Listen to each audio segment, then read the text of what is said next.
Coming up on UT 10 News, we'll look at how security is changing at Toledo Express Airport. And we also checked out some fashions at one of UT's longest running traditions. Plus, John McCarter was at the Diamond and the rink over the weekend. Your news in 10 minutes starts now. Thanks for joining us. I'm Megan Dietz. And I'm Jenna Nance. After the recent bombings in Brussels, UT students are reacting. Reporter Zach Herrig met up with some students to get their reaction to the tragedy. Zach, how are these students coping? Well, Jenna, it's actually the Muslim students on our campus who are worried that these acts are leading to negative stereotypes. The March 22nd bombings in Belgium left a death toll of at least 31 people and left over 300 injured, including 2 Americans. There were a total of 3 nail bombings, 2 at Brussels National Airport and 1 at Malbeek Station. 2 of the 3 current suspects in the bombings are brothers of Muslim descent, which leaves Muslims around the globe and on UT's campus prepared for judgment. I mean, I think regardless of any person's religion, race, creed, or any things of the such, any decent person certainly condemns any acts of violence committed against any body of population. There is still at least 1 suspect in the bombings who is on the run. There is some good news to the story, though. The Muslim students I've spoken to on our campus say they have not received any offensive backlash since the bombings. For now, live in the newsroom, I'm Zach Herrig for UT 10 News. Thanks, Zach. No UT students are studying in Belgium right now. However, the recent attacks have raised concerns for students studying overseas. Currently, 30 students are studying abroad in Europe. Following any attack or natural disaster, the Center for International Studies and Programs locates students to ensure they are safe. If there is a student in the area, a support system is set up to aid them and their family. This support includes counseling and recovery expenses, which helps bring the student home. To prepare for future dangerous situations, there are several measures students can take to stay safe. Stay outside of large groups, stay out of politically tense areas, be aware of your surroundings. A lot of those things will keep students out of danger and keep them out of these sort of situations. Thomas adds, despite the rise in terrorist attacks, UT will continue to have exchange programs with European universities. Airports across the country are stepping up security in the wake of the recent Brussels bombings. Reporter Caitlin Ward was at the Toledo Express Airport to see how they're handling the new security measures. With the help of TSA, the Transportation Security Administration, the Toledo Express Airport's security has increased. They are expanding security out, closer to the entrances, car rental area, and the luggage claim because of the Brussels bombings taking place before the security screening room. These actions are already taking place, and passengers play an important part in keeping themselves and others safe. TSA has a saying, you see something, say something. And so I think that's very important for people to understand. Attacks like in Brussels can happen anywhere, and passengers and employees should always be alert when traveling. Just because you're going on a flight, make sure you do your own work. Look around, see what's happening. Get there. If you see a bag sitting around, say something.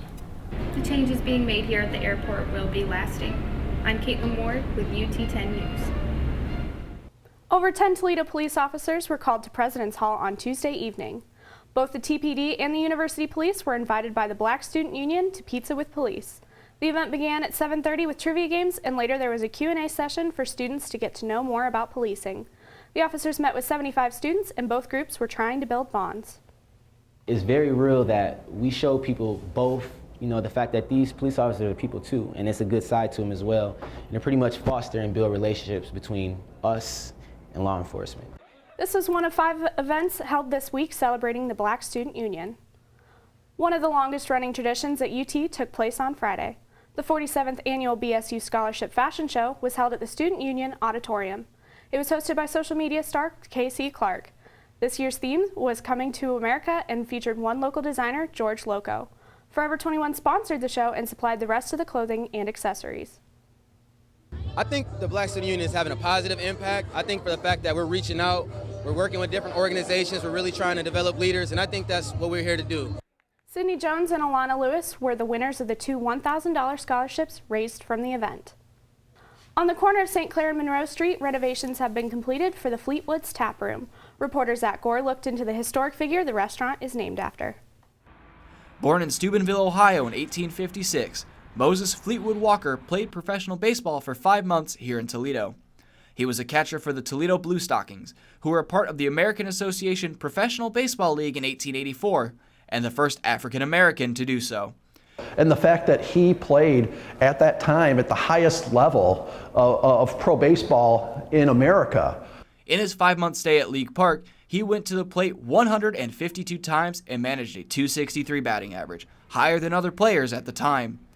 There still was a lot of racism in terms of the other players, particularly Tony Mullane and Kurt Welch. Tony Mullane actually said that Fleetwood was the best catcher he ever worked with, but he didn't like him and didn't want to take pictures with him. After the 1884 season, the Blue Stockings folded, and Walker moved on to play for a variety of minor league teams across the Midwest before being released by the Syracuse Stars in 1889.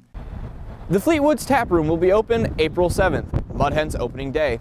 And with it, Fleetwood will continue to be a part of Toledo baseball for years to come. I'm Zach Gore with UT 10 News.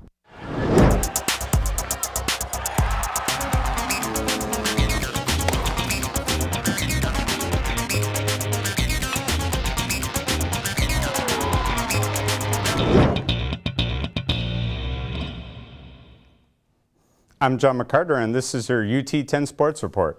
The Toledo Walleye were in action this weekend, and the UT women's golf coach solidified her future with the team. But first, the Rocket baseball team hosted the Buffalo Bulls in their first home series of the season. After dropping the first game of the series on Friday, the Rockets looked to bounce back in Game 2 on Saturday. UT got on the board in the bottom of the first inning as Dalton Bollinger rips an RBI single down the left field line to put the Rockets ahead 1-0.